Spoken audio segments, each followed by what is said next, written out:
What's going on, y'all? Since I've started posting online about Jesus, I've had a lot of people approach me in the comments sections or just on my live streams talking about how it's rational to believe in the resurrection of Christ, that it's something that you just want to be true and there's really no reasoning behind the belief in the resurrection.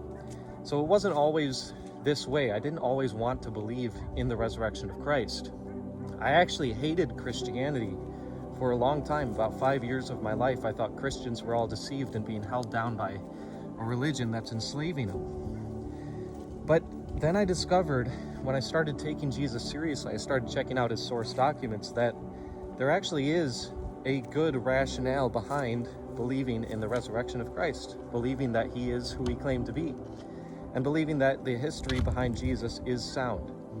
So it's called the historical reportage model. So basically, the way that the Gospels are written, the way that Jesus is talked about historically, the way that the resurrection is spoken about historically, it lines up with other historical data. It lines up with extra biblical data, such as Jewish and Roman historians and archaeology. The historical foundation of Jesus is reasonable, and that historical foundation is the same documents, the same sources that include the resurrection of Christ.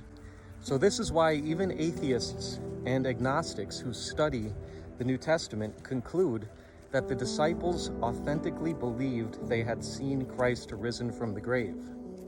Now, there's several theories that people have come up with to try to explain away the resurrection, but none of the theories have the explanatory power that the resurrection theory has. What I mean by that is there's many holes that are found in the other theories, such as the hallucination theory.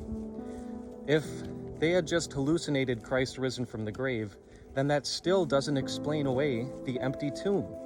So in light of all the data that we have surrounding the resurrection of Christ, it makes the most sense, as the most explanatory power, that Jesus actually did rise from the grave. No other theory holds up like the resurrection theory does. If Jesus rose from the grave, then that means we've actually got a creator that loves us, is willing to forgive us, and that Jesus is our loving creator incarnate, that we can trust him, we can put our faith in him, and we can have a relationship with the creator of the universe through Jesus Christ. Stay blessed, y'all, and read about Jesus in his source documents, Matthew, Mark, Luke, and John. Those are the historical Greco-Roman style biographies of his life.